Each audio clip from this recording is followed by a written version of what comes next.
After 15 years of operating my business in the UK, I returned to Georgia and discovered my daughter working as a maid in the $4 million mansion I'd left her. She looked older than her years and barely recognized me. I coolly phoned my attorney and uttered 4 words. What happened next stunned them. You know that feeling, when your gut twists, and you realize something you thought was solid ground has just crumbled beneath your feet? I walked into my own house, a place I built with my own hands and heart, and saw my daughter on her knees, mopping the floor. But the real shock? She didn't even recognize me. Can you imagine the terror of looking into your child's eyes and seeing absolutely nothing of who they once were? Let me be clear, so there's no mistake. My name is Odora Hayes. That mansion? It was mine, a gift I poured my soul into before I passed it to my daughter 15 years ago. But the woman hunched over, scrubbing the floor? She looked nothing like someone who'd ever received a gift from me. Her arms trembled with every stroke of the mop, her shirt plastered to her back, slick with sweat. Her hair, tied in a loose, defeated knot, just hung there. Nobody in that house cared if she looked human or not. The gray water in the bucket beside her was the color of old grief, deep and murky. I stepped fully inside, letting the heavy door ease shut behind me. The security system chimed its cheerful, oblivious song, one of those tiny details rich people notice, but abusers conveniently ignore. And still, nobody looked up. Not Derek, sprawled on my white sectional with the audacity of a man who never earned a single dollar of his own. Not his mother Patrice, lounging like she owned the very air in the room. Not even the woman mopping. Not at first. Move that bucket, Patrice drawled, a flick of her wrist like she was swatting a fly. You're dripping too close to my shoes. The woman jolted, grabbing the bucket and sliding it an inch. Just an inch. Like she knew even that tiny movement could cost her something. And that was the exact moment she finally looked at me. Her eyes, oh God, her eyes. They weren't tired. They weren't stressed. They were empty. Like someone had reached inside her and scraped away everything that made her a person. I felt my breath catch, a jagged gasp in my throat, because those eyes belonged to my daughter. To Kiara. She didn't speak. She didn't gasp. She didn't run to me or smile or break. She just squinted, like she was trying to recall me from some forgotten place, a name she used to know but had misplaced, a face she hadn't earned permission to recognize. My child. My own child did not know me. And the absolute worst part? Derek and Patrice didn't even bother to turn their heads. Then Derek snapped his fingers, sharp, commanding, and Kiara flinched so hard the mop clattered. If you're still with me, if this moment hits any place in you that remembers what it feels like to see your child diminished, drop a small heart in the comments. So I know I'm not standing in this memory alone. I forced myself forward, the small click of my suitcase wheels a stark contrast to the oppressive silence. Only then did Patrice glance my way. Can we help you? She asked, utterly devoid of interest, as if I were a delivery driver who'd overstayed. Kiara's gaze followed mine, her breathing shallow, shoulders trembling. I watched her mouth open slightly, as if a name might form, but she clamped it shut again. Too scared. Too conditioned. Too broken. 15 years of hard work in the UK, building an empire, and this was what I returned to. Not luxury. Not pride. Not the life I'd hoped my daughter was living. Instead, it was a stranger mopping a floor she already owned, while the people sitting above her thought they held all the power. They thought I would walk in quietly. They thought I would leave quietly. They thought the woman on her knees belonged to them. My fingers tightened around my phone, not shaking, not hesitant, just cold with purpose. I stepped toward the tall window, where the signal was strongest, turned just enough so they could all hear me, and dialed the only number I needed in that moment. When the line clicked open, I didn't breathe before speaking. I didn't need to. My voice sliced clean through the room. Open the contingency file. Kiara blinked at me, the way people blink when they wake up in someone else's house. Her eyes moved across my face slowly, searching for a name to attach to the features in front of her. I watched her pupils drag from my forehead down to my mouth, then back to my eyes, like she was flipping through a dusty drawer in her mind that hadn't been opened in years. For a second, something flickered there. Recognition, trying to climb up through exhaustion, but it fell back down before it could reach the surface. I ended the call and slipped my phone into my bag, keeping my gaze on her. The last words I'd spoken still hung in the air between us, a quiet threat no one understood but me. I set my suitcase against the wall and walked toward her, slow and careful, like approaching a wounded animal that might bolt or break if startled. The mop was still clutched in her hands, strands dripping dirty water onto the tile around her knees. I stopped just in front of her and lowered myself down, my old joints protesting, but I refused to let that show on my face. "Kiara," I said softly. Her name felt strange in my mouth, like something I had been repeating to myself in hotel rooms, airports, and office corridors overseas, only to suddenly hear it out loud in the wrong place. Her whole body flinched, not from surprise at my voice, but with a sharp, instinctive jerk. The way a child reacts when they learn certain sounds are followed by pain. Her grip tightened on the mop handle, her head dipped chin to chest. She would not look me in the eye. From behind us, Patrice let out a light, mocking chuckle. "She gets tired," she said, her words floating forward like air freshener over a trash can. "She likes keeping busy. Don't mind her." That laugh put a splinter under my fingernails. I kept my focus on Kiara. Up close, the details hit me harder. The skin around her mouth was cracked and dry, the corners pulled tight from clenching her jaw. Fine lines had settled across her forehead, the kind that come from frowning in the dark with no one there to see it. A single strand of hair had slipped loose and stuck to the side of her neck, damp with sweat. I reached up slowly, offering my hand, not touching her, just placing it in the air between us. "Look at me, baby," I whispered. The word baby slipped out before I could stop it. 15 years is a long time to be gone, but it is not long enough to retrain a mother's tongue. Her shoulders twitched. Her eyes lifted just enough to brush past my face, like she'd been taught that direct eye contact was a kind of rebellion. Up close I saw it. The faint, yellowed shadow at the edge of her jaw. The dark smudge along her forearm where the sleeve of her shirt had ridden up. I let my gaze travel down, careful, not rushing. Near her wrist, right where the fabric ended, a bruise bloomed under her brown skin. Half hidden. Oval and ugly. There were older marks too. Faded at the edges, but still there, layered like a memory someone tried and failed to erase. My heart did a slow, controlled crack.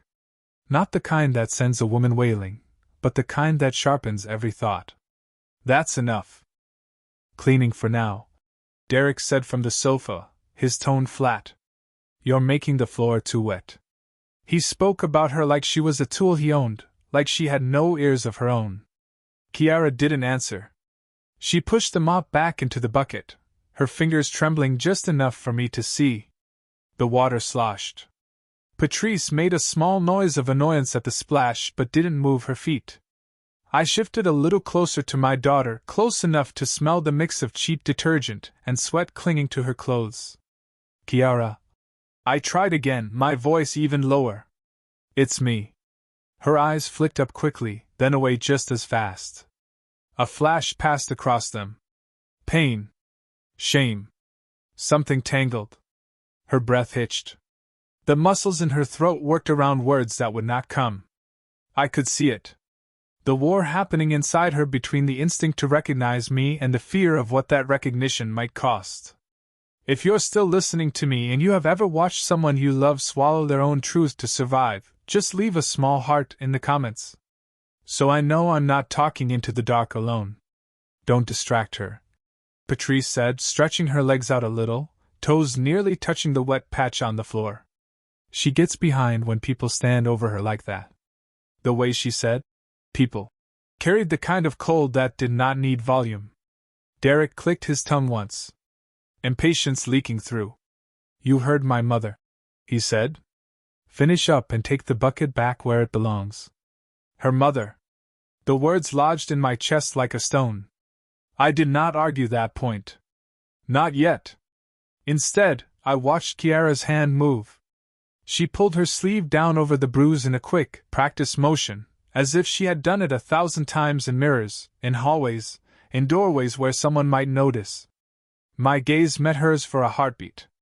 This time she held it, just barely. No welcome there, only fear and something close to apology. Her lips parted. When she spoke, her voice was scraped raw and thin, like it had been used to say sorry more than anything else. Please, she whispered, the word breaking on her tongue. Don't get me in trouble. I stood up from beside Kiara and turned fully toward the couch, toward the two people who had made themselves comfortable in a life they did not build. Derek lounged there like a man on a throne.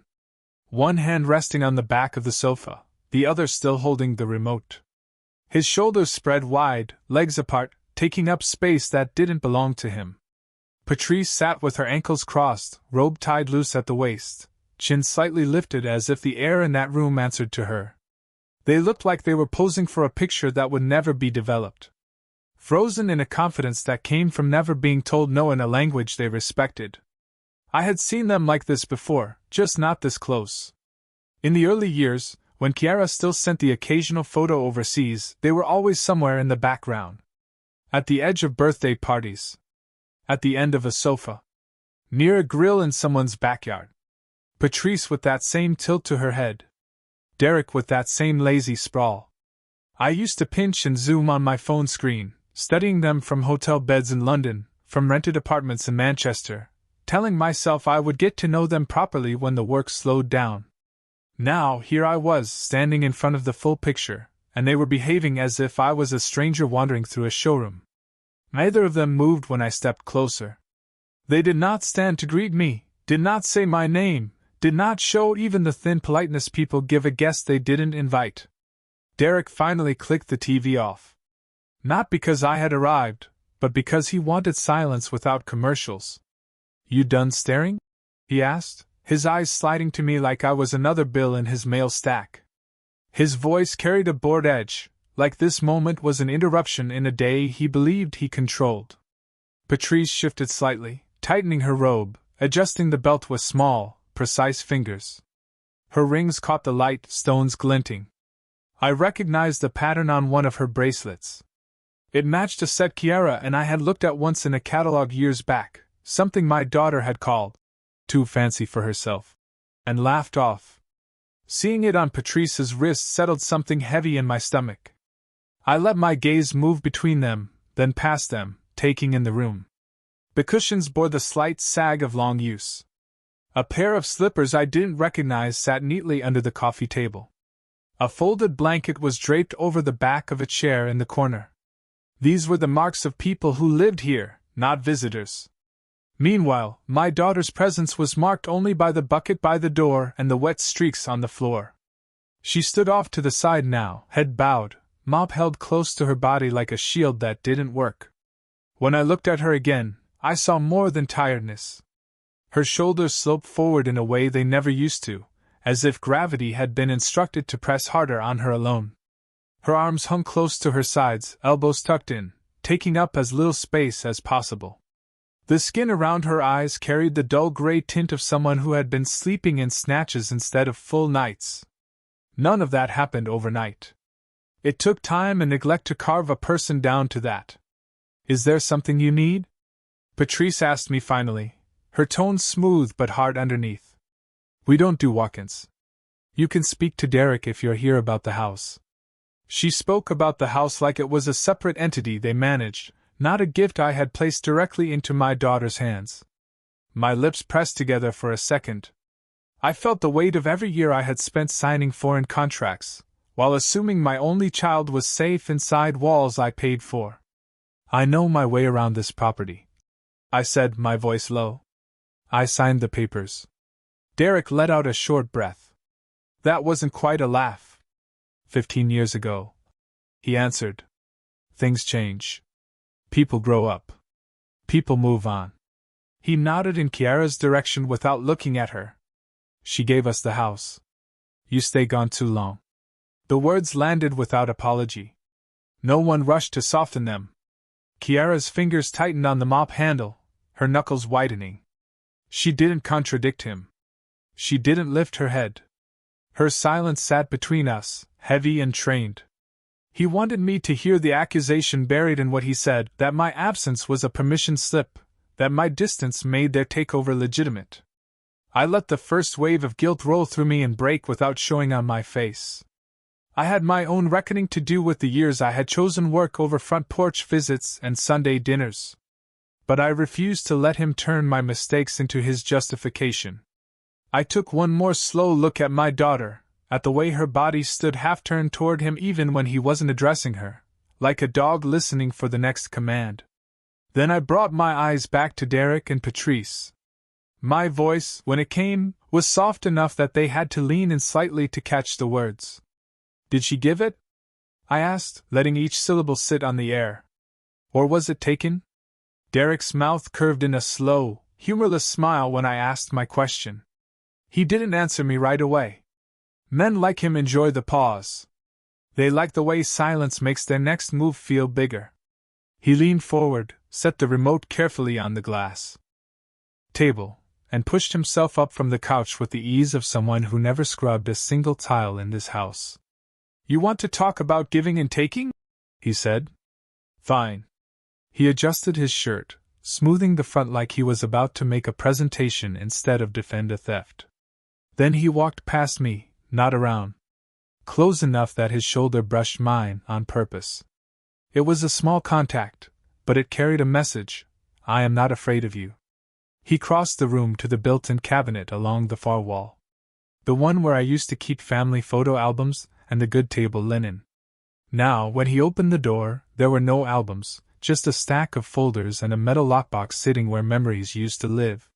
He crouched, pulled the box out, and set it on top of the cabinet. The sound of the metal hitting the wood echoed a little in the room. Kiara stiffened at the noise, her fingers tightening on the mop handle again. Patrice watched with idle curiosity, like she'd seen this show before. Derek pulled a key from his pocket and unlocked the box. The click of the tumblers falling into place sounded louder than it should have. He lifted the lid and rifled through papers, his fingers practiced, until he found what he wanted. When he turned back to me, he was holding a manila folder, its edges worn from being handled too often. "You don't have to take my word for it," he said, his tone carrying a smug softness. "We like to do things properly around here." He walked back slow and controlled, and dropped the folder on the glass table between us. The flap opened just enough for a stack of documents to peek out, crisp white against the brown. "Go ahead," he added, gesturing with a little flick of his hand. "You like signing things. You'll appreciate the paperwork." I didn't reach for it immediately. I watched him instead. Watched the way he stood just a little too straight. Shoulders pulled back, chin up. This was a performance for him.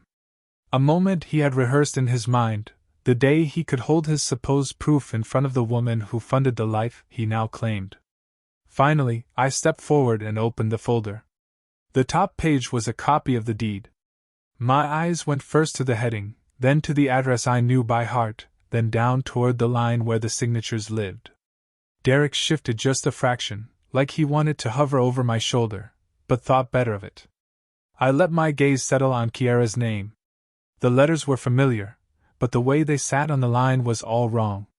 Her handwriting used to flow smooth and steady, loops open, strokes even. The signature on that page shook. The first letter started strong, then dipped, the tail of it dragging lower than it should. The next letters bunched together like they were holding on to each other, trying not to fall off the edge of the document. There was a tremor in the ink itself, tiny stops and starts where the pen had hesitated. That was not the handwriting of a woman sitting comfortably at a kitchen table, making a decision with a clear head. That was the mark of someone whose hand had been guided by fear. Behind me, Patrice shifted again, the rustle of her robe filling the quiet. "You see," she said lightly, "everything is in order. If you're listening to this and you've ever seen a piece of paper tell a truth someone's mouth refused to speak, just leave a little heart in the comments.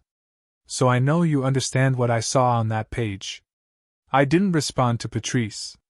I kept studying the signature, letting silence do the work. The notary stamp sat near the bottom, neat and official, the kind of seal that makes people stop asking questions. I took in the date. It was a day I remembered for something else entirely. An email from Kiara that never came, a call she missed and then never returned. Back then, I had told myself she was busy, that marriage and business and life were pulling her in different directions. Now, standing in that room, I realized what else had been happening while I was smoothing over my disappointment with excuses. "You handed her everything," Derek said suddenly, breaking into my thoughts. His voice had settled into that comfortable arrogance again. "And she handed it to me. That's how this works. You pass the torch. She chooses who carries it. That's family." I lifted my head slowly and looked at him. On the surface, I kept my face calm. Features arranged in the same polite interest I wore in boardrooms when men tried to talk over me with half the information. But inside, something narrowed.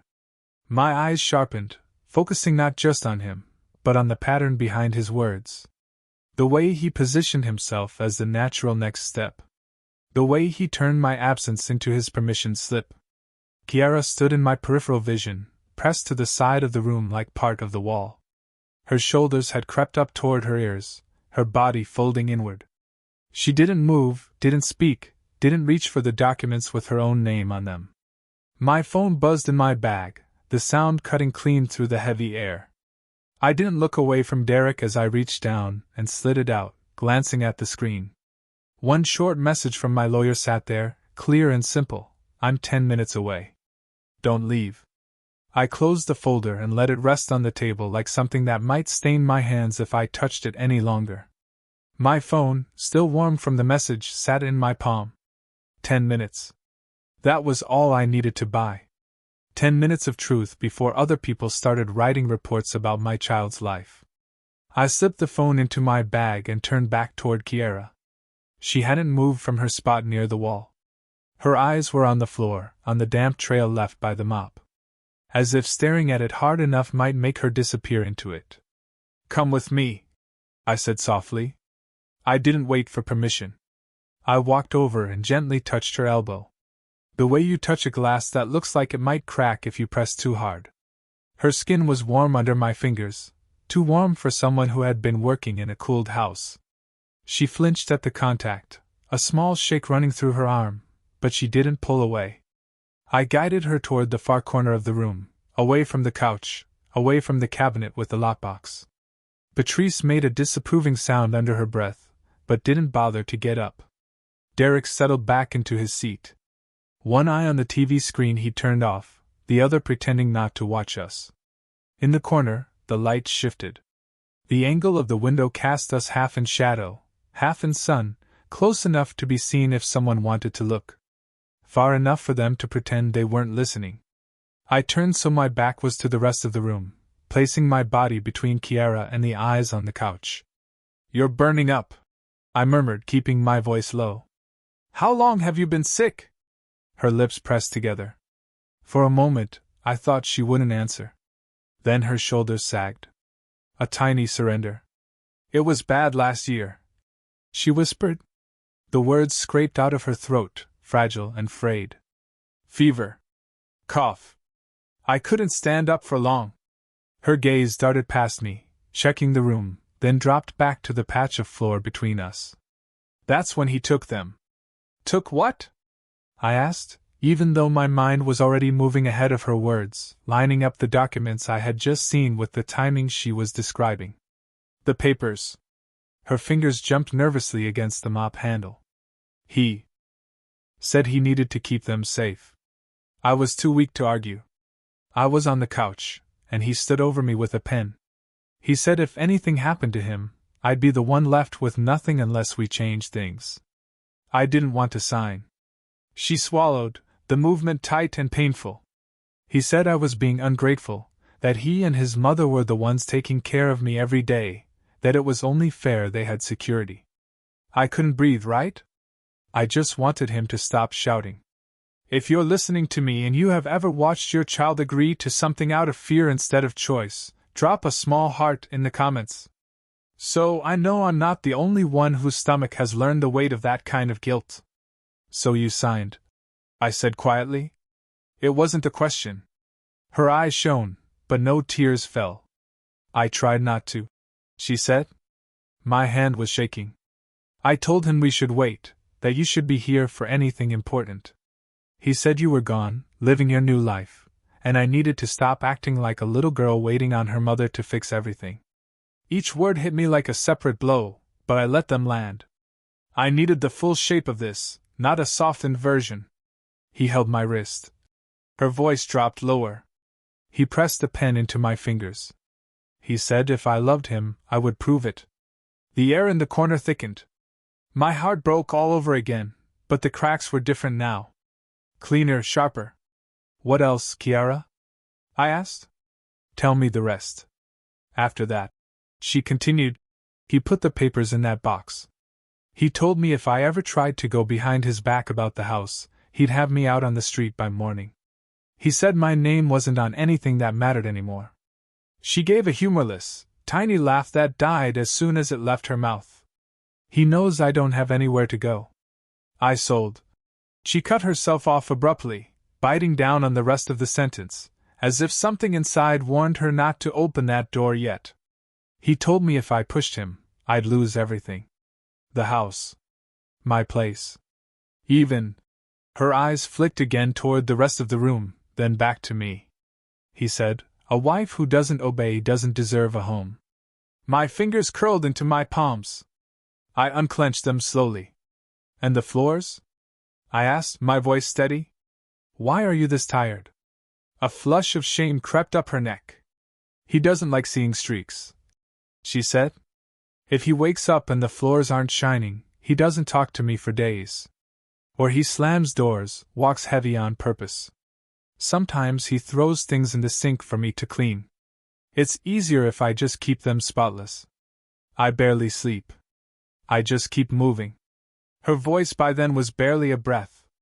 Hollowed out, the edges worn down by repetition. The three truths hung between us. He took the documents when she was too sick to fight. He threatened to throw her out.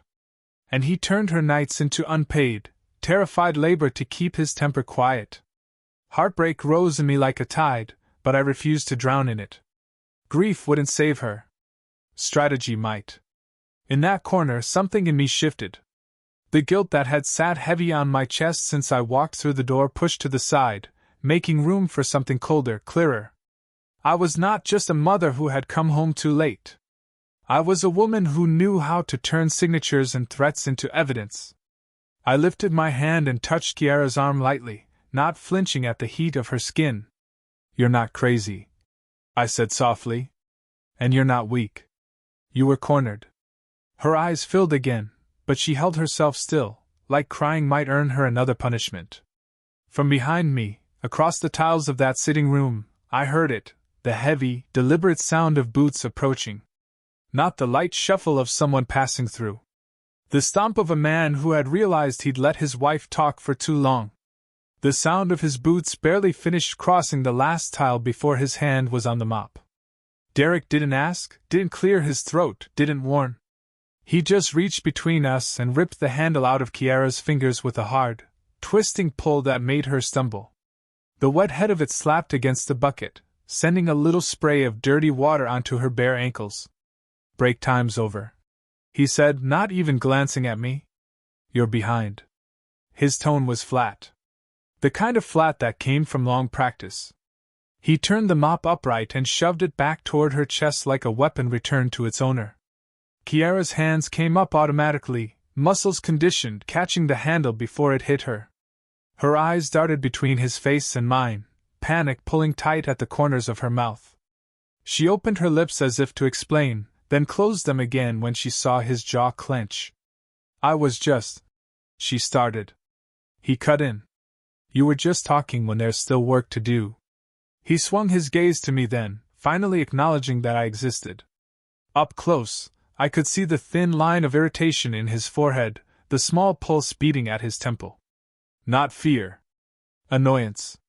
Ma'am, he added, the word pressed through clenched teeth. I didn't realize we were holding a conference over here.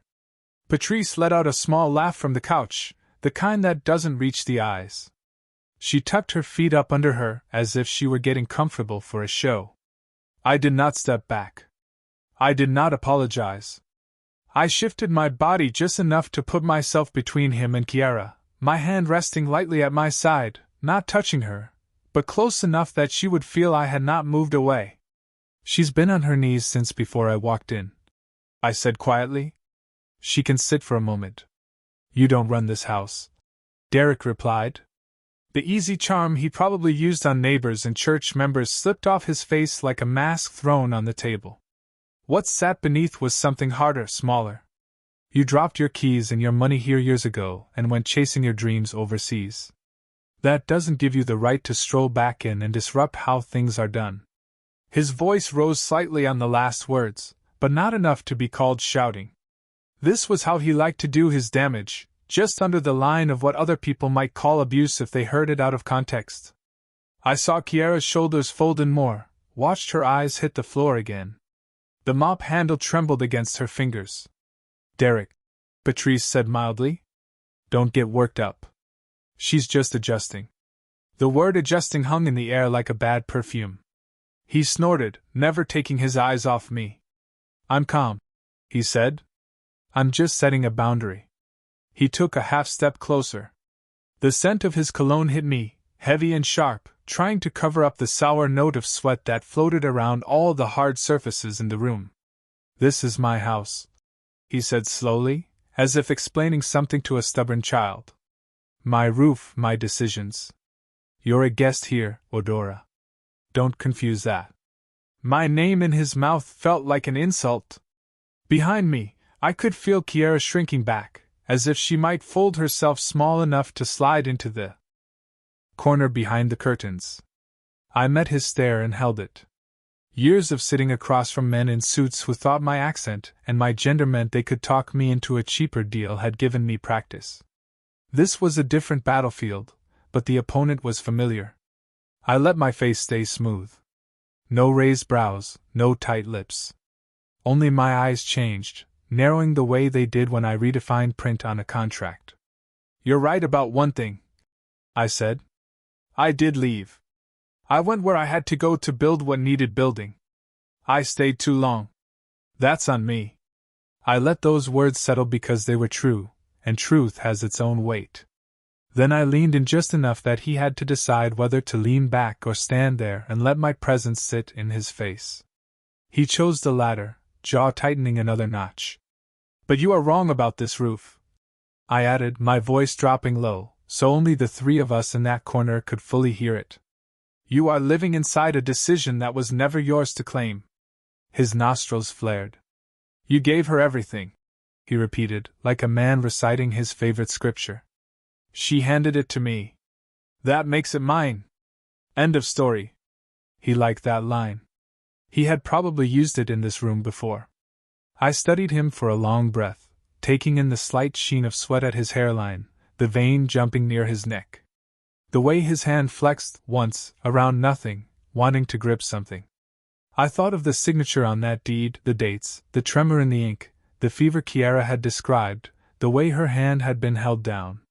My heartbeat, which had been a wild drum when I first walked into this mansion, settled into something steady, almost frighteningly calm. No, I said finally. Not end of story. The air tightened between us.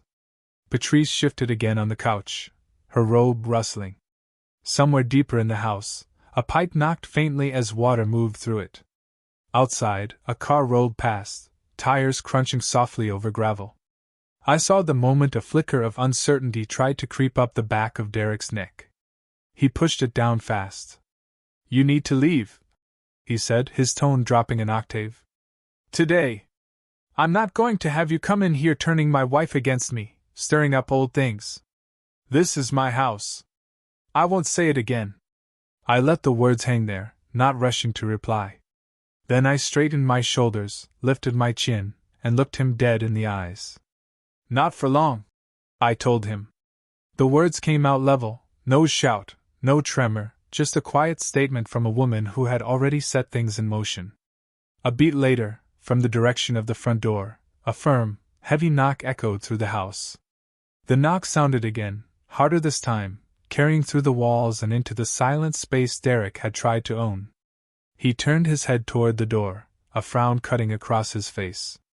Patrice shifted on the couch, irritation tightening her mouth. Kiara barely moved, but I felt her breath catch behind me. "Who's that?" Patrice muttered. "We're not expecting anyone." Derek hesitated just long enough to show he didn't like surprises. Then he squared his shoulders and walked toward the foyer. I stayed where I was for a heartbeat, listening. The front door opened with a soft creak. I heard a man's voice, steady and clipped. "Afternoon. DeKalb County Sheriff's Office. We're looking for Derek Wells and Patrice Wells." He didn't shout. He didn't sound angry. That made it more dangerous. Calm men with badges rarely come without purpose. I moved closer to the archway leading into the foyer, stopping just before stepping fully into view. From there, I could see enough. 2 deputies stood on the front step, uniforms sharp, boots clean, hats low against the sun outside. One held a stack of sealed envelopes in his left hand, the white edges pressing against his fingers. The other had a small notepad tucked into his chest pocket, pen clipped neatly beside it. Their presence changed the air in the house. It felt heavier and cleaner at the same time. Derek braced a hand on the edge of the door, blocking half the opening with his body. "That's me," he said. "This is my mother. What's this about?" He tipped his head toward Patrice, who had risen from the couch and now hovered a few steps behind him. Her robe tied tighter. She put a hand on his arm, trying to make it look casual. "We haven't done anything," she added quickly. "There must be a mistake." The nearest deputy didn't take a step back. He just glanced at her, then back at Derek. "We'll explain," he said. "But we need to come in. This concerns your residence." The word residence seemed to prick Derek's pride. His jaw flexed. "You can explain it right here," he answered. "My wife doesn't like strangers coming into her home." I stepped forward, then into the frame of the archway. "Let them in," I said calmly. "It is my home they're standing in, and I'd like to hear what they came to say." The deputy's gaze flicked to me, assessing. He took in the suitcase by the wall. The mop. The bucket. Kiara's small frame pressed near the corner. Patrice's tight robe. He didn't let his surprise show, but I could tell he was collecting details, stacking them silently.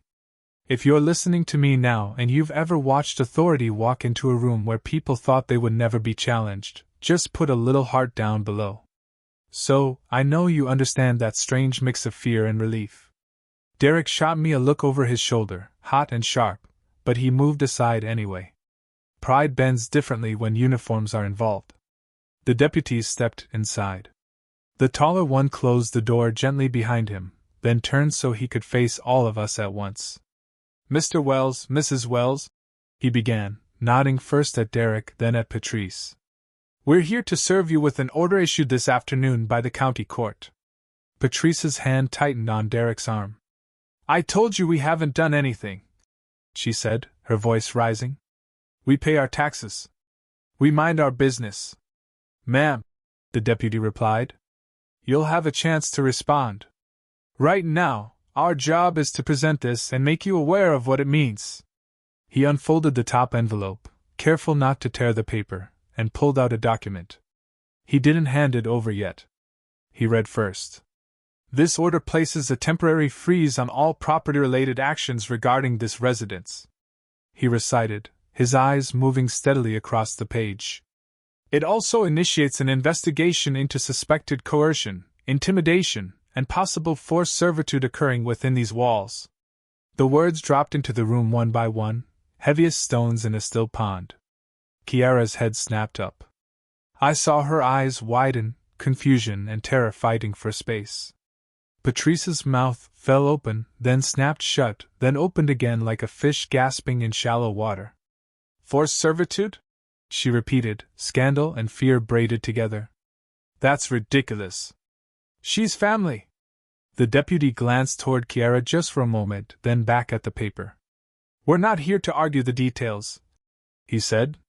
We're here to make sure nothing changes about ownership or occupancy until the investigation is complete. No selling, no transferring, no evicting. At that, Derek's eyes sliced toward me. Something ugly moved across his face. A shadow passing behind his stare.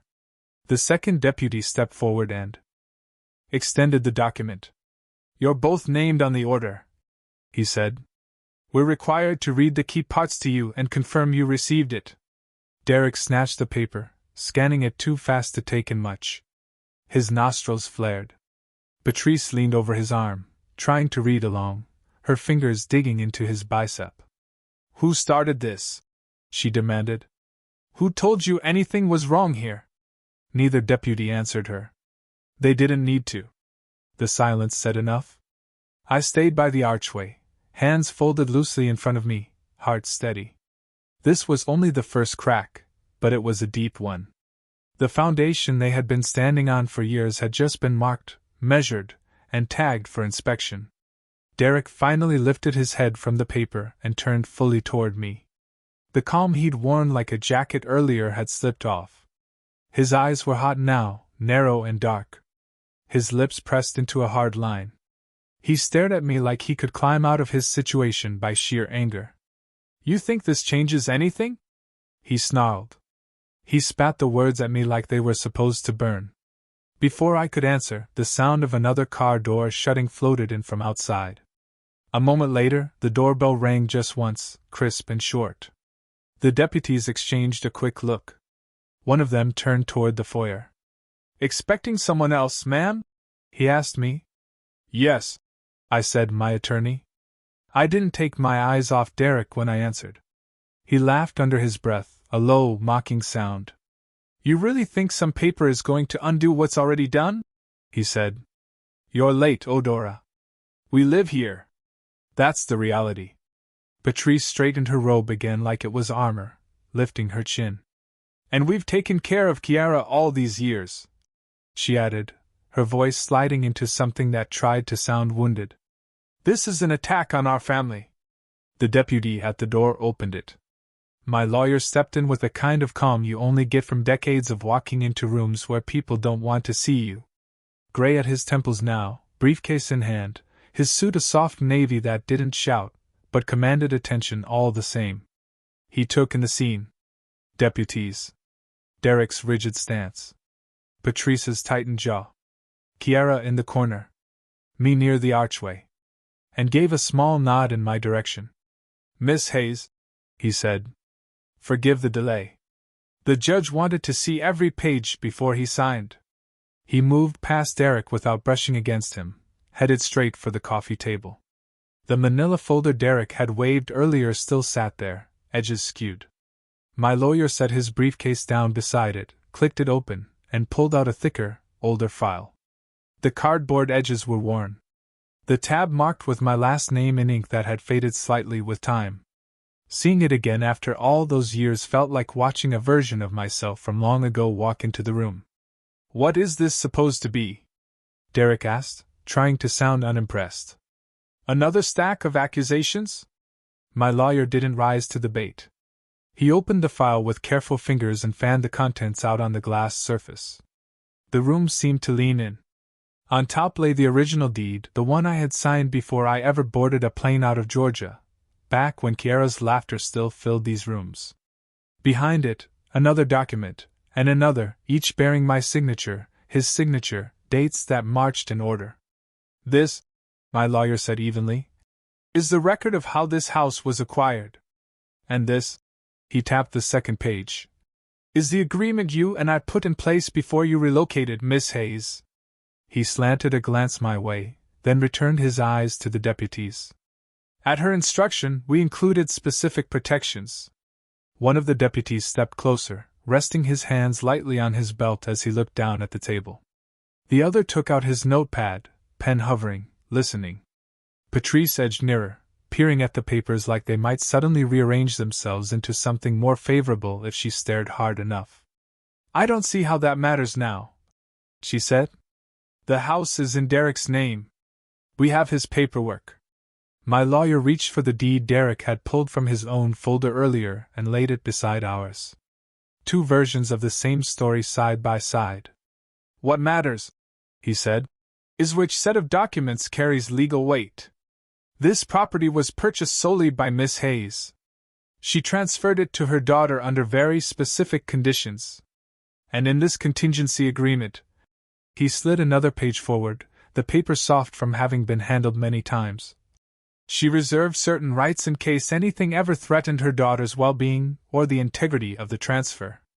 I remembered sitting in his office all those years ago, the air cool and quiet, as we talked through worst-case scenarios I believed would never happen. He had asked me, "Are you sure you want to think this far ahead?" And I'd said yes, because loving somebody means signing for storms even when the sky looks clear. "What conditions?" one of the deputies asked. My lawyer pointed to a paragraph midway down the page. The lines dense, the words precise. "Here," he said in plain language, "it states that any transfer, sharing, or surrender of this property made under intimidation, coercion, manipulation, or abuse, physical or emotional, will be considered invalid. In that event, ownership reverts to its prior state pending investigation." For a moment, nobody spoke. I watched the meaning of those words travel across faces. The deputy's brows lowered slightly. The one with the notepad wrote something down. Derek's lips thinned. Patrice's color changed first. The flush that had risen in her cheeks when the deputies arrived drained away, leaving the skin around her mouth a chalky, uneven shade. Her eyes flicked to Kiara. Then back to the documents. Then to me. "That doesn't prove anything," she said. But the edge in her voice had dulled. If you have ever seen somebody realize that the trap they set for someone else might just close on them instead, you know that silence that comes right before they start scrambling. Drop a heart in the comments if you've watched that shift happen. My lawyer folded his hands loosely in front of him. "On its own, this contingency agreement is just words on paper," he said. "But in context with the property freeze, with the questionable signature Mr. Wells produced, with Miss Hayes's account of what she found when she returned, it becomes something else."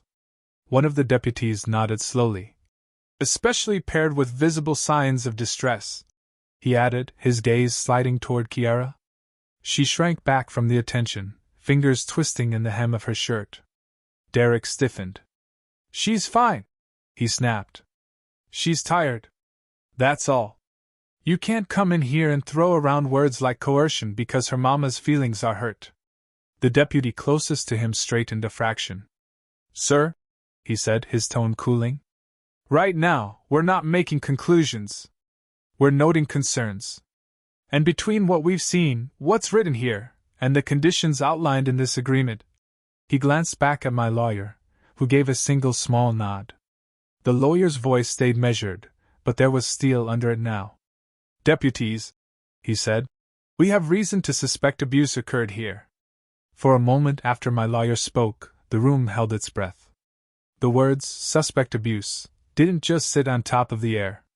They sank down into it and changed the way everybody moved. One of the deputies cleared his throat softly, then turned his full attention to Kiara. He didn't crowd her. He took a slow step in her direction, hands still resting on his belt. Voice lowered. "Ma'am," he said, "can I speak with you for a second?" Kiara froze, her fingers clenched at the hem of her shirt, twisting the fabric. Her eyes flicked to Derek, then to Patrice, then to me, like she was trying to decide which pair of eyes held the least danger.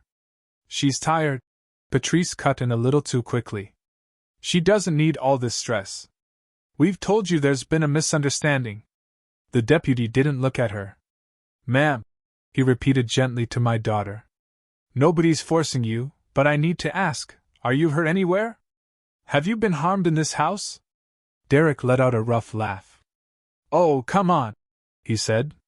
"This is ridiculous. She's clumsy, that's all. She bumps into things. Then her mama flies in from overseas and suddenly everyone's calling it abuse. Y'all are being used." The second deputy shifted his weight just enough to remind Derek he wasn't running this conversation. "We're just asking questions," he said. "She can answer for herself." Kiara's throat bobbed. I could see her chest rising faster, breath shortening, like her body was trying to pull in enough air for two different answers at once. I took a small step closer, stopping short of touching her. "You can tell the truth," I whispered. "Eyes on her, not on him. This isn't like before." My voice wasn't loud, but it reached her. Her gaze slid from my face to the deputy's. "We would like your permission," he continued, calm and patient, "to document any injuries you might have. That just means looking and taking a few photos, with your consent. No one can make you say anything you don't want to say. But if something has happened, this is your chance to tell it." The whole house seemed to lean toward her. Even the light through the windows felt like it was waiting. If you're hearing me and you've ever watched somebody you love stand at that edge between silence and confession, just put a small heart in the comments. So, I know you understand how loud a quiet room can feel. Kiara's lips trembled for a heartbeat. She looked like she might deny everything, tuck it all away, pretend the bruises on her body were something she'd invented. Then she let out a sound somewhere between a sigh and a sob, and nodded once. "Oh. Okay," she whispered. The deputy glanced at me. "Is there a bedroom or somewhere more private?" he asked. Kiara shook her head quickly, panic flashing. "No," she said, her voice cracking. "Here is fine. Please. Here." That told me everything I needed to know about what privacy in this house had turned into. The deputy respected her choice. He took one step back to give her space. "Whenever you're ready," he said. With hands that shook, Kiara reached for her sleeve. She hesitated once, eyes closing for a second like she had to separate herself from what she was about to reveal. Then she pushed the fabric up, and underneath, her arm told the story her mouth had tried so hard to swallow. Dark blotches bloomed along the forearm and up toward the elbow, some yellowing at the edges, some a harsher purple. Faint straight lines overlapped in places, like the imprint of fingers that had gripped too hard. Near her wrist, a round bruise sat like an accusation, the skin slightly swollen. The deputy's jaw tightened. He didn't gasp or swear. His face did something quieter. His eyes hardened. His mouth pressed into a line.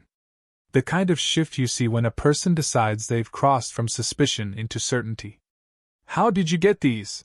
he asked. His tone stayed soft, but now there was steel under it. Kiara swallowed again. Her gaze slid almost against her will toward Derek. His stare bored into her, hot and warning. She flinched and looked away. Her voice failed. She tried again. "He says it's discipline." The room went even quieter than before. "Who is he?" the deputy asked, though he already knew. A tear slipped down one side of her nose, cutting a clean path through the fine dust of fatigue on her skin. "My husband," she said, barely audible. "He says I'm his wife. I must obey." The words looked like they hurt on the way out. Derek scoffed, but it came out strained. "I never said that," he snapped. "You twist everything. She bruises easy. She's always been sensitive. You people are blowing this way out of proportion." The second deputy cut in. "We've heard from you. Now we're hearing from her." My lawyer stood very still, watching, his eyes moving from bruises to faces to documents and back again, mentally stitching the pieces together. Patrice had gone pale, one hand pressed against her mouth, the glamour of her robe and jewelry sitting wrong on her all of a sudden. The first deputy glanced at his partner. They shared a look, short, professional, full of things they didn't say out loud yet. Then a third voice spoke up from near the foyer. I hadn't even heard the additional footsteps, but another officer had come in while all eyes were on Kiara. "We'll need to see where she sleeps," he said. For a second, Kiara didn't move. The words, "see where she sleeps," seemed to hang over her like a weight, pressing her into the floor. Her fingers loosened on the edge of her shirt, then tightened again. I watched her eyes dart toward the hallway, then toward Derek. The way someone trapped between two doors checks which one is locked. Derek's face hardened. "There's no need for that," he snapped. "She sleeps in our room. Like any wife. You're crossing a line." The new officer, the one who'd asked about her sleeping space, tilted his head slightly. Then it shouldn't be a problem to show us, he replied. It'll only take a minute. Patrice stepped forward, her robe sleeves swinging. You people are unbelievable, she said, trying to sound offended instead of scared. First you accuse us of abuse. Now you want to inspect our bedroom? This is harassment. The first deputy ignored her and kept his gaze on Kiara. Ma'am, he said gently, you don't have to lie for anybody. Show us where you really sleep. Those words, really sleep, seemed to unlock something. Kiara's shoulders sagged. She nodded once, almost imperceptibly. Okay, she whispered. Her voice was so faint I barely heard it. She set the mop carefully against the wall, as if afraid knocking it over might change someone's mind. Then she turned and started down the hallway, her bare feet whispering against the tile. The officers followed, their boots heavier, echoing. I walked behind them, close enough to see her, far enough not to crowd. Derek trailed at the rear, muttering under his breath.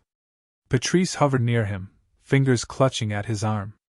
We passed the doorway to the guest room, the one I had decorated myself with soft curtains and a framed print Kiara picked as a teenager.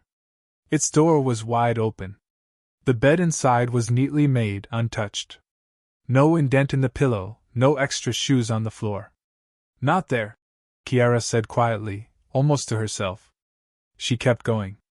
At the end of the hall, she turned left, toward the part of the house that had always been meant for storage. The laundry room. The small utility closet. The space under the staircase where we used to keep Christmas decorations. My chest tightened. She stopped in front of a narrow door with a plain knob, the kind of door most people would walk past without seeing. Her hand hovered over it for a moment. I saw her swallow, then force herself to turn the knob. The door opened inward with a slow, complaining creak. Even before the light from the hallway spilled in, I smelled it, a stale, enclosed scent. Faint mildew threaded with the sour tang of old sweat and cleaning chemicals. The officers stepped closer. Inside, the space was barely wide enough for a grown person to stand upright and stretch their arms without touching both walls. There was no window. No lamp. No soft rug. Just a thin, flattened mattress on the floor, its edges frayed. One corner stained darker than the rest. A single blanket lay crumpled near the foot of it, balled up like it had been kicked off in some restless, cramped sleep. Next to the mattress sat a plastic bucket, clean but unmistakable in its purpose. A small shelf had been rigged up from a piece of scrap wood and two bent brackets. On it sat a bottle of cheap lotion, a folded t-shirt, and a toothbrush in a cracked cup. No pictures. No books. No sign that this was anything but a place to put a body when you were done using its hands. One of the deputies clicked his tongue quietly, a sound of disbelief more than judgment. The other's face went blank. The way lawmen's faces go blank when they are filing something under evidence. You sleep here? The officer near the door asked, though he already knew the answer. Kiara stood just outside the threshold, arms wrapped around herself like she was trying to take up even less space than the closet allowed. She nodded. Sometimes I get to lie down on the couch, she said, her eyes fixed on the mattress. If I finish everything. Finish what? The second deputy asked. The floors. The ironing. The kitchen. Whatever they want. Her voice thinned, flattening under the list. If I'm too slow, he says, I don't deserve a comfortable bed. He says this is enough for someone who doesn't pull her weight. Derek snorted. It's storage, he said. She crashed there a few nights when she was sick. You're making it sound like a prison. The officer by the door took a slow breath, then reached for the radio clipped to his shoulder. He turned slightly aside, but not so far that we couldn't hear. Dispatch, this is Unit 12 on scene, he said, requesting supervisor at this address. Possible domestic servitude situation. We've got injuries documented and sleeping arrangements that are not consistent with a spouse. Copy. Static crackled for a moment. Then a calm voice answered. Copy, Unit 12. Supervisor en route.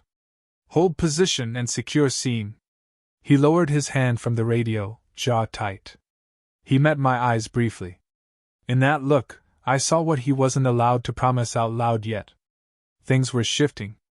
Lines were being drawn. Behind me, I heard Patrice's breath hitch. "This is all being twisted," she blurted out, words tumbling over each other. "She likes it down there." The supervisor arrived without fanfare, but the shift in the house was immediate. He was older than the other deputies, with lines around his eyes that said he'd heard every version of "We didn't do anything," more times than he could count.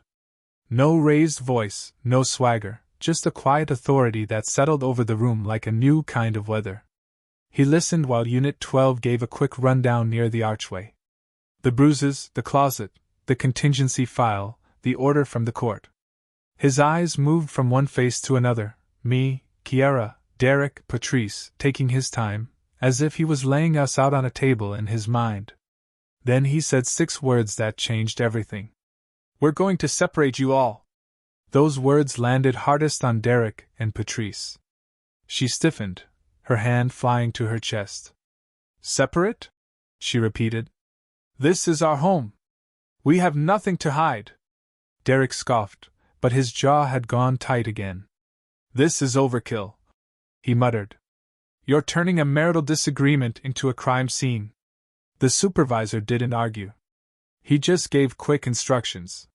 One deputy led Kiara gently toward the dining area, away from the hall and the closet door that was still open like a wound. Another motioned for me to sit near the far end of the sofa. Derek was asked to stay by the front door. Patrice hovered between rooms until the supervisor himself gestured toward a chair in the corner and said, "Ma'am, right there, please." He started with Kiara. From where I sat, I could only see her profile. The way her hands kept brushing over each other in her lap, fingers restless. His voice stayed low. I caught pieces. "Did anyone ever threaten you? When did you sign? Who was there? What happened before you wrote your name?" Her answers came in fits and starts, but they came. He said if I didn't, I'd be on the street. He took the papers when I couldn't stand for long. He stood over me. He raised his voice. I just wanted him to stop. I watched the supervisor write, pause, look up, asked her to clarify one detail, then write again. He didn't rush. He didn't soothe. He treated her words like evidence, not gossip. If you've ever sat in a room while somebody finally told the truth about what was happening behind closed doors, and you felt both proud and sick at the same time, just leave a small heart in the comments. So, I know you understand that double feeling. Then it was Patrice's turn. A deputy moved closer to her chair while the supervisor stepped over. Her tone came out sharp, almost shrill now. "She's always been dramatic," Patrice insisted. "She cries over everything. If she had a bruise, it was from bumping into the table or dropping something. She gets emotional." She stretched that last word like it meant unreliable. The supervisor didn't react. "Did you ever see your son put his hands on her?" he asked. There was a pause. "Not in a way that wasn't normal," she said. "Sometimes a man has to remind his wife of her duties. That's marriage." The pen in his hand stopped moving for half a beat, then continued. After that, he came to me. Up close, I could see the dark stubble on his jaw, the faint coffee stain on his sleeve. "Real man, long day." "Miss Hayes," he said, "I need your statement. Start from when you walked in today. Only what you personally saw and heard." So I did. I told him about the first thing I saw being my daughter on her knees. The way nobody looked up when I opened the door. The snapping fingers. The mop. The signature that shook across the page. I told him about the heat in her skin. The things she whispered in the corner about papers taken when she was too sick to fight. About nights she stayed awake to keep the floors shining for a man who liked power more than rest. I did not add extra. I did not soften. I gave him what belonged to my eyes and ears and left out what came from my imagination. When I finished, he nodded once and closed his notebook. Then he walked to Derek. Up until then, Derek had been pacing by the door, arms folded tight across his chest, eyes darting from one cluster of conversation to another. The supervisor stopped a few feet away from him, leaving a pocket of space. "Mr. Wells," he said. "Your turn. I want to hear your side." Derek huffed. "My side is simple," he said. "My wife has been under stress. She overreacts. She doesn't always remember things right. She grew up with her mother doing everything for her. And now she thinks being treated like an adult is abuse. She's unstable sometimes. Dramatic. You can't build a case off hurt feelings and a messy closet." He gestured vaguely toward the hallway. "She wanted to sleep near her cleaning supplies. Said it made her feel productive. Nobody forced her." The supervisor's face stayed neutral, but his eyes sharpened. "She says you held her wrist while she signed over access to the house," he said. "She says you've threatened to throw her out. She has recent injuries and no proper bedroom. You're telling me all of that is just stress?" Derek lifted his chin. "People say things in the heat of the moment," he replied. "If she didn't want to sign, she wouldn't have. She's not a child." She agreed. "You're letting an emotional woman and a guilty mother paint me into a corner." The word guilty hit, but I let it slide past. Guilt was my business to handle, not his to weaponize. The supervisor let a beat of silence stretch between them. When he spoke again, his voice had lost any trace of softness. "All right," he said. "If that's your position, then you won't mind us reviewing your financial records, joint accounts, business accounts, transfers connected to this property, and any assets that came from Ms. Hayes originally." Derek's posture changed then. It was small, a tightening around his eyes, a slight shift of weight from one foot to the other. But I saw the panic flicker up behind his gaze before he buried it. "You can't just dig through my money because some woman is tired," he snapped. "You need a reason." The supervisor nodded once. "That's what we're building," he answered evenly. "And right now, given what we've seen and heard, we have enough to start." He glanced at the deputies. "Take Mr. Wells outside while we secure the scene and make some calls," he instructed. "He's not under arrest at this moment, but he doesn't need to be in the middle of this next part." One deputy stepped to Derek's left. Another to his right, not touching him, but close enough that the line was clear. "This is my house," Derek said again, but there was less power in it now. They guided him toward the door, firm and professional. When it closed behind them, the sound didn't just cut off his voice. It sealed him on the wrong side of his own front step. They brought us outside like they were opening the house up to new air. The front yard had that late afternoon hush, the sky softening from blue toward gold, but my body didn't feel any of it. A patrol car idled at the curb, lights off for now, engine humming low. Derek stood near it with two deputies, arms folded, pacing in a tight line, talking fast. I made myself look away from him. He wasn't my assignment anymore. A folding clipboard appeared in the supervising officer's hand as he guided me toward the hood of another car parked in the driveway. "Miss Hayes," he said, "I'm going to take your full statement now. Written and verbal. I know you're tired, but this part is important." I straightened my back. Tired or not, this was the one thing I knew how to do, put events in order and stand by them. He handed me a pen and positioned the form under my hand, then clicked on a small recorder and set it between us. "Start from when you arrived at the residence today," he said. "Stick to what you saw and heard." So I did. I told him I stepped into the house and saw my daughter on her knees mopping a floor she already owned while her husband and mother-in-law sat on my furniture giving orders. I told him no one acknowledged me at first. How he snapped his fingers to make her move faster. How her hands shook on the mop handle. I described the way she flinched when I said her name. The bruises at the edge of her sleeve. The heat in her skin when I touched her arm. My handwriting stayed surprisingly neat as I wrote it all down, line after line. Years of filling out forms and contracts in strange offices had trained my hand not to wobble under pressure. He listened without interrupting, just nodding occasionally, asking me to repeat a word here or there, so it would be clear on the recording. "You mentioned photographs earlier inside," he said. When I paused, "You said you took some when you first arrived?" "Before they really looked at me," I answered. I reached into my bag. I pulled out my phone like I was checking messages. I took 2 pictures of her, one from the doorway, one when she moved closer to the couch. I wanted proof of how she looked before anybody could say I was exaggerating. I scrolled to the photos and turned the screen so he could see Kiara bent over the mop bucket. Shoulders slumped, eyes hollow. The Wells pair in the background like they were watching a show. The officer's jaw clenched just a fraction. "Can you email these to the address on this card?"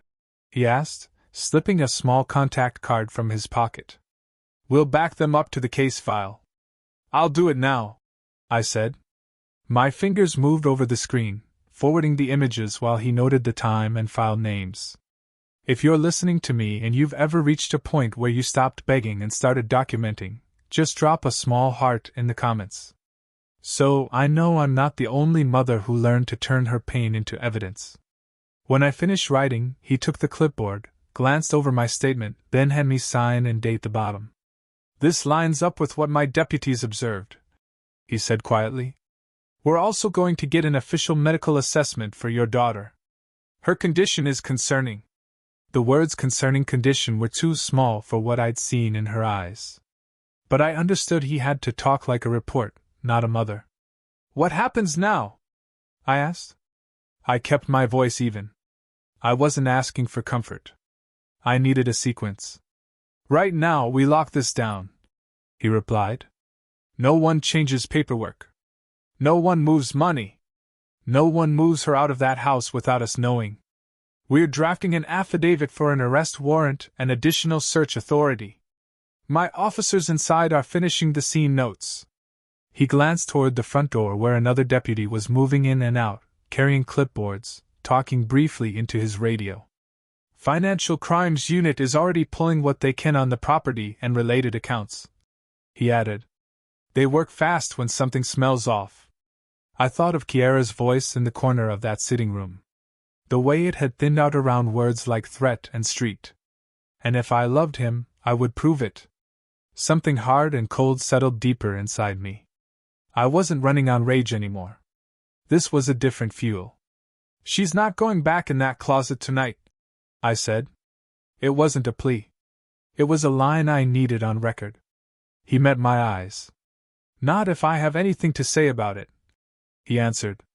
His radio crackled. Then a short burst of static, followed by a voice I didn't recognize. He lifted it to his ear, listening. "Copy," he said. "Send him out." A younger deputy stepped out of the house a moment later, moving with that focused urgency that meant he'd heard something worth carrying himself. He walked straight up to us, nodding at his supervisor before turning to me. "Ma'am," he said, catching his breath just a little. "Financial Crimes found something you'll want to hear." The younger deputy's words sat between us like they'd been wrapped in ice. Financial Crimes found something you'll want to hear. His eyes flicked to me, then to the supervisor, then briefly toward the patrol car, where Derek still paced in the half-shadow of the flashing bar, hands cuffed in front now, not behind. "Not arrested, but not free." The supervisor nodded once. "Let's step back inside," he said. "I want everyone who needs to hear this to hear it." My legs felt older than they had that morning, but I walked with them anyway, back through the doorway, past the entry rug I'd picked out from a catalog years ago, into the same sitting room where I first saw my daughter on her knees. Kiara sat on the edge of the couch now, arms wrapped around her middle, as if she were holding herself together from the outside in. Patrice stood near the far wall, one hand braced on a side table, mascara smudged under her eyes. My lawyer remained by the coffee table, documents still spread out in neat rows. The supervisor motioned the younger deputy forward. "Tell them," he said. The deputy took out a small notebook, though it looked more like a prop for his memory than something he needed. "We pulled records back 5 years," he began, starting with assets tied to Ms. Hayes and any subsequent transfers. "The salon on Peachtree." My hands came up. My heart squeezed when I heard the name. I pictured the soft yellow walls, the chairs I'd saved months to buy, the mirror where I watched Kiara learn to braid hair like it was a prayer. That property was sold 4 years ago. He continued. The bill of sale shows your daughter, Miss Hayes. He nodded toward me. As the legal seller. Large lump sum. Signatures check out as hers. I nodded once. This part somehow didn't surprise me anymore. I had felt something missing in her voice even in those short, scattershot calls back then. Where did it go? I asked. The money? He glanced down at his notes. That's where it gets interesting, he said. The funds were deposited into a joint account opened by Kiara and Patrice Wells. Every head in the room turned toward Patrice. Her lips parted. I was helping her manage things. She cut in quickly. She didn't know how to handle that kind of money. She asked me to. 3 days after the deposit. The deputy continued, not raising his voice. A large portion of that money was transferred into an account labeled Medical Reserve. The memo lines mentioned cancer treatment. The word hit me like a slap I hadn't seen coming. I heard it again, this time in Kiara's voice, the way she used to say it on the phone, soft and rushed. Patrice is sick. It's serious. They're saying cancer. My fingers dug into my palm. We checked with the hospital listed in the memo. The deputy went on. Their system has no record of Patrice Wells ever being admitted, consulted, or treated for cancer. No oncology visits, no imaging, nothing matching the dates or amounts. The room tilted just a little. The deputy's words kept going. We also cross-checked outpatient clinics and local specialists. Same result. There's no medical paper trail to match where that money was supposed to go. For a moment, nobody spoke. The lie sat there, exposed, ugly and raw. Patrice's face went slack, then tightened again. Not every illness goes through insurance. She snapped. We paid cash. Private doctor. You don't know everything about my body. Even now, she tried to pull privacy like a curtain over her dishonesty. The supervisor's gaze didn't waver. We'll be requesting full documentation, he said. Invoices, prescriptions, anything to support that claim. Right now, all we see is a large business sale, a transfer, and no matching medical records. My lawyer stepped in then, his voice gentle but edged. Kiara, he said quietly, turning toward my daughter. When you sold that salon, did you do it because you believed Patrice was sick? Her whole body flinched at hearing her name. She looked like someone had just opened a door she'd been pressing her back against for years. She said she was dying. Kiara whispered. Her hands gripped her knees, fingers digging into thin fabric. She said the insurance wouldn't cover everything. She didn't want to be a burden on Derek. She cried. She said God wouldn't forgive me if I let her go to the grave knowing I had money and wouldn't help. The words started spilling faster now, like a dam had cracked. I didn't tell you, Mama. She sobbed. I was so ashamed. I knew you gave me that shop to stand on my own. I didn't want you to think I was weak or ungrateful. She told me not to call you. She said you were busy with your new life. And this was my chance to prove I could make sacrifices like you used to. Her shoulders shook.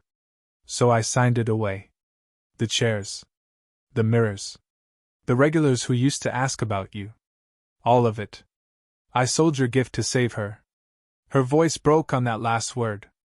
My chest ached in a way no plane ride, no boardroom, no empty hotel room had ever managed to reach. Betrayal wrapped around grief. But not at her. Never at her. Patrice's eyes darted wildly now, like she was searching for a version of this story that made her look less monstrous. I was sick, she insisted. I had symptoms. The doctor said it might be cancer. We were preparing. With no follow-up? My lawyer asked quietly. No records? No treatment? She didn't answer. The supervisor drew in a slow breath and let it out. The silence that followed felt different from all the others that day. This one carried decision. He turned toward the doorway where Derek had been brought back inside just in time to hear his mother's lie laid bare.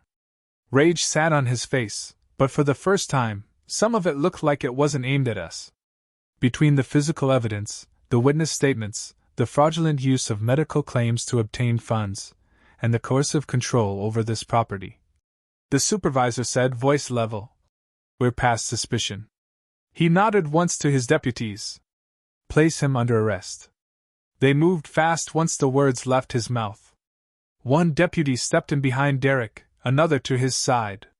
The sound of handcuffs coming off a belt is small, but that day it sounded like the closing of a chapter. Metal met skin, then clicked shut around his wrists. He jerked once, instinctive, but there was nowhere for him to go. "You can't be serious," he barked. "For what?" "For taking care of what your daughter abandoned." The supervisor didn't flinch. "You're being placed under arrest on suspicion of domestic battery, fraud, and financial exploitation," he said evenly. "You'll have a chance to speak with an attorney. For now, you need to stop talking and start walking." They read him his rights as they turned him toward the front door. I watched his shoulders, the same shoulders that had lounged across my couch like the world belonged to him, now pulled tight with tension. As he passed Kiara, he twisted his head, eyes burning into her. "You did this," he hissed. "You and your guilty mama." She recoiled like the words were a hand raised against her. I stepped between them before the echo of it could settle. "No," I said quietly. "You did this when you forgot she was a person and not your property." Patrice lunged forward then, reaching for Derek's arm as they guided him away. "You can't take my son like some criminal," she cried. "He's a good man. We're family. This is a misunderstanding." The supervisor turned toward her. His eyes were tired but clear. "Ma'am," he said, "based on what we found so far, you're also being detained for questioning on fraud and participation in financial exploitation. You'll need to come with us." She froze for the first time all day. She seemed to understand that the net she'd helped string around my daughter's life had threads leading back to her own ankles. When the second pair of cuffs closed around her wrists, she didn't fight. She just kept repeating, "I was sick. I was sick," to nobody who believed her. They led them both out onto the front lawn. The sun had dropped lower, brushing everything in a soft gold that didn't match the hardness of what was happening. Neighbors had started to gather on the sidewalk, drawn by the patrol cars and the uniforms. Curtains twitched. Phones appeared in hands. A man across the street folded his arms and watched, expression unreadable.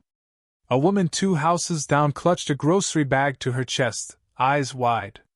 If you're listening to me and you've ever seen someone who thought they were untouchable walk past their own neighbors in handcuffs, just drop a small heart in the comments. So I know you understand that strange mix of justice and grief. Derek tried to pull his shoulders back as if he could still pose while walking in chains, but the cuffs changed everything. He couldn't swing his arms, couldn't point, couldn't grab. He could only walk. Each step marked by the soft jangle of metal. Patrice kept her head down, hair falling forward, her robe no longer regal in the afternoon light. The deputies guided them into separate vehicles, doors opening and closing with heavy, final sounds. Kiara stood just behind me on the porch, one hand braced against the doorframe. I could feel her trembling through the space between us as the engine started and the cars pulled away. Her breath sped up, then stalled. "They're really going," she whispered. It was like she didn't trust her own eyes. "They're actually gone for now," I said. "I didn't put sugar on it. They'll have hearings, lawyers. They'll try to twist things." Her hand flew to her mouth. "What if they come back?" she asked, her voice cracking. "What if he gets out and he's angry? What if they find some way to take everything again? I don't have the shop anymore. I don't have." She cut herself off, swallowing a sob. I turned to face her fully in the doorway. Behind us, the house waited, silent, still full of ghosts that were finally starting to move out. "Listen to me," I said softly. "This is the last time you'll ask that question. Standing on someone else's script." She blinked at me, confusion mixing with fear. I reached into my bag and pulled out the contingency file, The same one that had started as a what-if in a quiet law office years ago. The cardboard was warm from being held so long. I placed it carefully in her hands. She stared down at it like it might burn her. "What is this?" she whispered. "Insurance," I said. "Not the kind they sell over the phone. The kind a mother writes when she knows she can't be two places at once." I tapped the cover lightly. "Your name is on these pages. So is mine. Every signature, every clause, every protection we built into this house is sitting in your hands right now." Her fingers tightened around the file. She looked up, her eyes shining with something new that hadn't been there hours ago. Something like the beginning of belief. "But what if it's not enough?" she asked. "What if they find another way?" I stepped closer, close enough to see my own reflection in her pupils, older and more tired than I remembered, but still standing. "Baby," I said, my voice steady, "this house was always yours. They just thought you were alone." It was almost dark when she finally stood in front of that door. The master bedroom had been at the end of the hallway since the day this house was built.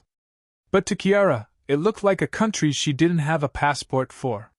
Her bare feet hovered on the line where the hallway met the bedroom carpet. Like crossing it might wake up ghosts. The deputies were gone. The cars had rolled away. The house was quiet in a way I'd never heard before. No television, no orders, no heavy footsteps meant to make someone flinch. Just the soft hum of the air conditioner, and our breathing. Her fingers tightened around the contingency file, pressed to her chest. "You sure I can go in?" she asked. It broke my heart that she needed to ask permission to step into a room with her own name on the deed. I leaned against the opposite wall, not touching her. Close enough for her to feel I was there. "You don't need my permission," I said. "But yes, I'm sure." "Open it." She reached for the knob like it might burn her. It turned smoothly under her hand. Something flickered in her eyes. Surprise!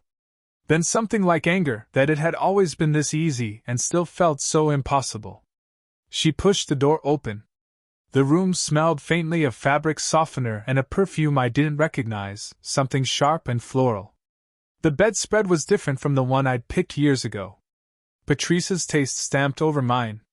But the bones of the room were the same. Big windows. High ceiling. The headboard I paid for in cash. Kiara stepped inside like she was walking into a photograph she'd seen of herself but couldn't remember posing for.